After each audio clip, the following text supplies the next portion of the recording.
Making small details in any sculpting software can be time consuming, but this should not be always the case. If you would like to add some quick variations to your models, we can achieve this with alpha brushes. Stay tuned while I show you different approaches to create these ones. Let's get to it.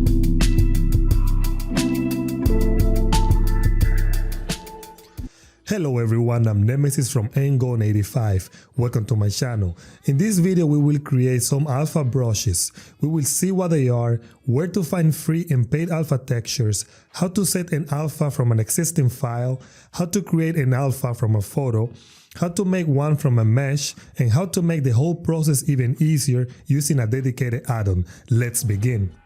Alpha brushes are essentially grayscale images that are used to stamp specific shapes or textures onto the surface of a 3D model.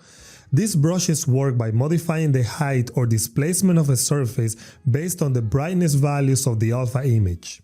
When you use an alpha brush, the brighter areas of the image will create more pronounced protrusions on the surface, while darker areas will create depressions or cavities. Alpha brushes are commonly used for adding surface details like wrinkles, scales, pores, and other intricate textures to characters, creatures, or objects. Before we begin making our alpha brushes, there are different places where you can get your alpha textures from. For example, you can download from the ZBrush library in Pixologic.com, which has many great textures free to use. The next place will be the Blender Market. In here I found this amazing animal skin alpha. As you can see, this pack of alpha textures costs $28 US. Check it out in any case you would like to buy it. The last one, and the one we will be using, is from Gumroad, from the Blender artist Rafał Urbański, aka BrainChild. He has a great collection of alpha textures, and the best part, they are completely free. Since this is in Gumroad, you can always support the artist by adding the amount you would like to pay. BrainChild also has an Instagram with great images that can serve as a source of inspiration. You will find in the description the links to all the mentioned websites so you can check them out. The easiest way to create an alpha brush is from an existing file. From the website I showed you before, I already downloaded the texture I will be using. As we are going to set our brush, I will create a mesh where I can test it on. For this, with Shift A, I will add a cube with 3 subdivisions. I will apply the subdivisions pressing Ctrl A and clicking on Visual Geometry to mesh. To use alphas or VDM brushes, you will need to use a multi-res modifier, bearing in mind that the higher the level of subdivisions, the better the quality you will get out of the brush. Remember that this may also impact your system's performance. I proceed to add 5 subdivisions. In sculpt mode, I can now set the brush with the alpha I got from Gumroad. The first thing is to choose the draw brush, as this one is the one used to create any VDM or alpha brushes. On the right side, click on the tool area. Since we do not want to mess up our draw brush, the first thing to do is to duplicate the brush and proceed to give it a name. Now I can scroll down and add a texture by clicking on New, then click on the Show Texture tab. From there I click on Open and navigate to where my alpha texture is located. After having your texture ready, there are some settings that we have to adjust. Since we do not need any color information for alphas, the first setting to change is the color space to non-color. Back in the tool area, I changed the mapping from tiled, which is the default, to area plane. Then the stroke method needs to be changed from space to anchored. This will allow us to drag the brush on top of the mesh and decide the size and orientation. For last, we have the sample bias. This will determine how much in or out the brush will stamp its details.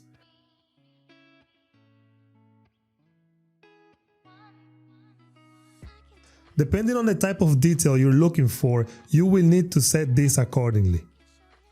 For this brush, I will have something in the middle.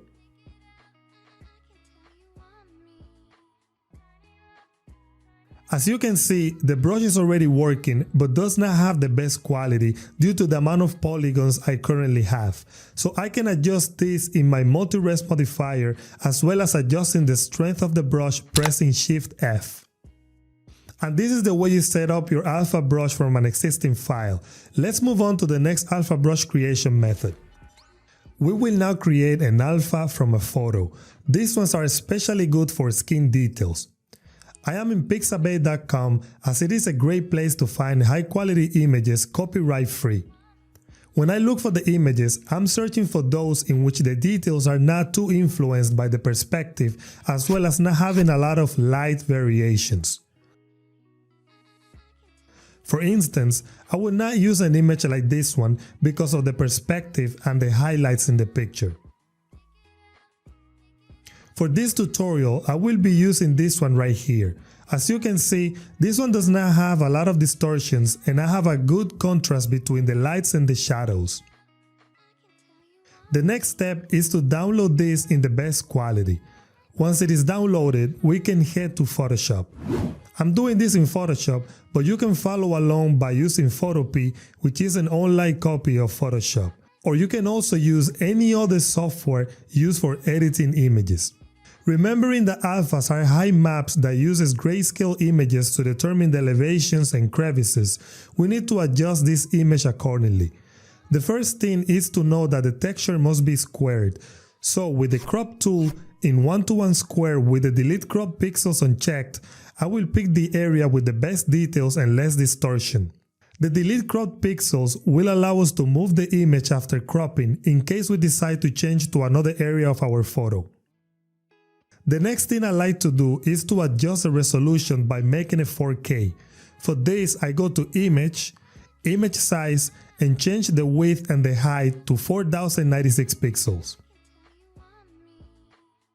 Let's now do some changes to the photo. We go to Image, Adjustments, Shadows and Highlights. Here I would like to make the image less sharp, since too sharp may not give the best result for the brush. The changes I do here are minimal, just on shadows and highlights by reducing a bit the amount seen in the image. Back in Image, Adjustments, I can change the photo to black and white. Still, for alphas, this amount of details is too sharp. That is why we will blur the image, but the first thing I like to do is to blur the edges. To blur the edges, first I go to Select and select All. Select again, then Modify and click on Contract Selection and pick 500 pixels and check the box for Apply Effect on Canvas Bounds. This will make the selection a bit smaller, so make sure to have the best details in the middle. Back in Select, I go to Modify and click on Feather with a value of 200 to round the corners of the selection. Now I can invert the selection. In Edit, I can cut the area selected and what will remain is the image with the blurred edges. Now I can add a new layer under the image and with the paint bucket and black color I will give it a background. The next step is to blur the image. With the image selected, I go to Filter and choose Gaussian Blur with value normally between 9 and 14, but you will play with this based on your image. Having our texture ready, we can proceed to save it as a PNG file. I like to save it with no compression. Now we can go back to Blender. Here in Blender, I will add a mesh so we can test our brush. Be always mindful with the number of subdivisions used. In Sculpt mode, we will take the same steps as we did with the first alpha brush. I will remove this texture by pressing on the X. I continue with the rest of the settings as before. Since I copied this brush from another alpha, I already have set the mapping and the stroke method. As you can see, we have a nice texture that we can use to quickly apply skin details to our models. And this is how you make an alpha texture from a photo. Let's move on to the next one. It is time to make an alpha brush from a mesh. The first thing I like to do is to ensure that my cursor is in the middle by pressing Shift C. Now with Shift A, let's add a plane. From the top view, by pressing 7 in the numpad, I need to have a camera to render the high map. From the side view, pressing 3 in the numpad, I can see that my camera is under the plane. From here, I like to press Alt-G and Alt-R to reset any location or rotation. Now I can move the camera with G and pressing Z to constrain the movement along the Z axis. Pressing 0 in the numpad, I can access my camera, but as you can see, I have another camera set as active. To fix this, I do a right click on my new camera and set it as active. Back in my camera view, pressing 0, I need to make sure that the camera is covering the whole plane. But first, in the Output tab, I want to change the resolution to 4K. By clicking and dragging, I can choose the X and Y values and change them together. Next, in the camera settings, to avoid any distortions, I change the type from perspective to orthographic. And in the orthographic scale, while holding Shift to do it slowly, I drag until the camera area matches with the plane. With my camera in place, I will disable the selection to make sure I don't move it by mistake. I will hide it so it's not in my way. We will begin sculpting in our plane, but first, in edit mode, I will add more density. With a right click, I subdivide the plane, and with this menu, I can add the number of subdivisions. For this, I will be using 30. Back in object mode, I will add a multi-res modifier. With the multi-res modifier, you normally subdivide clicking here. But as you can see, the borders of the plane become round and that is not ideal. To avoid this, I delete and add the modifier again, but this time I will subdivide using simple. Give it a good number to get a better quality when sculpting. Since the texture will be rendered from the top, I make sure to model my details from this view. I will add some blobs with different sizes.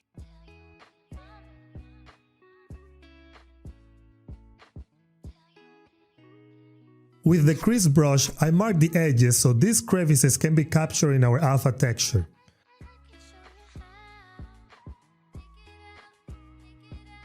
Using the grab brush, I will pull the top but not too much. Alphas do not handle well the overhangs. That is a job for the VDM brushes.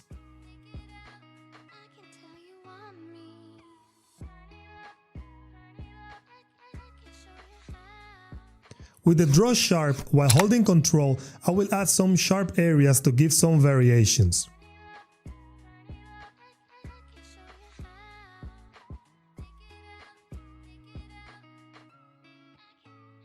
I'm happy with the results, so I can go back to object mode. The next step is to set up the plane as a high map to be rendered. To achieve this, we go to Shading. Add a new material and delete the Principal BSDF node. Looking at my plane from the top, I will add a new node with Shift A, and this will be a geometry node. Then add a separate XYZ and plug the position to vector, and since we are rendering from the top, connect the Z axis to the surface. As you can see, this already looks similar to the alpha we made before. This image, you could render it and add some blur in Photoshop, but we will do that in here in the compositor. I will unplug these nodes since I use them for my HDRI. With Shift A, I will add a render layer and then a blur node and connect the image. You can play with the X, Y, and size values or copy the ones I'm using.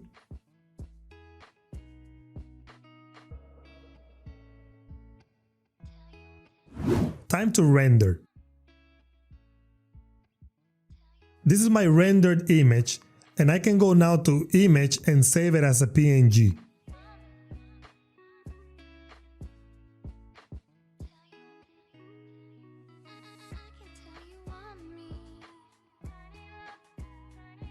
Same as before, I will create a mesh for testing on and we'll set up the brush. Nothing new, so let's time-lapse this part.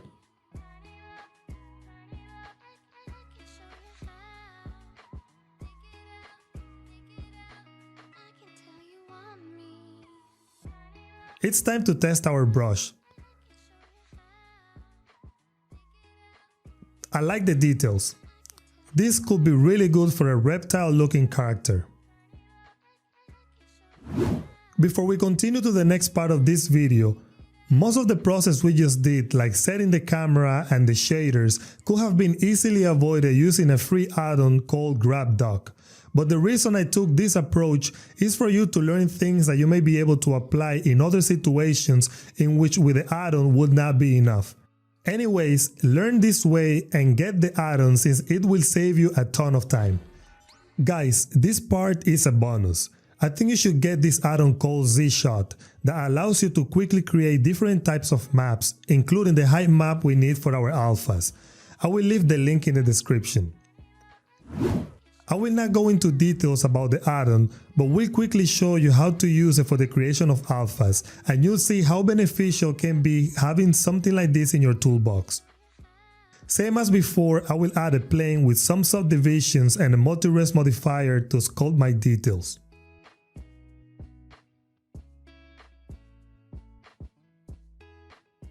I'm going to make this one a bit different with some holes on the top, but the process is the same.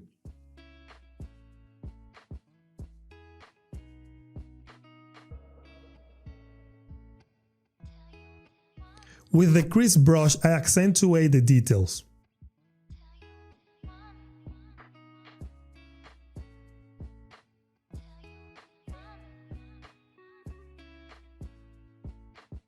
With my details created, I can now open Z-Shot add-on.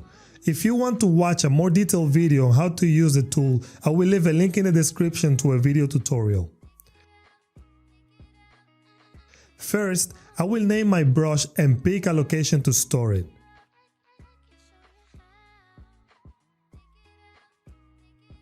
For the mode, I will use alpha brush and the depth to 32 float. For resolution, I will go with 4K again. And that's it, I can now hit render. You can see how convenient this is. I did not set any cameras or shaders, and in a matter of seconds I have the alpha texture. Let's go now and test it. This is our brush, guys. This will help you to improve the details and look of your models while saving you time. Another great way to use this add-on is for hard surface alphas. I will add a cylinder and quickly add some details. I taper the top so the alpha can capture the bottom part of the object. Remember, this will be rendered from the top, so you want to make sure to do this.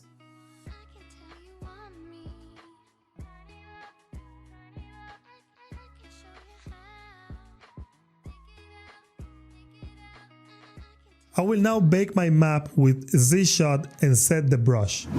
We have our brush ready, but as you can see, it is not giving the best results, and this is because of the fall-off. For hard surface details like this one, the best fall-off method is the constant. Now you can see it's sharper. This is great when sculpting mechanical parts.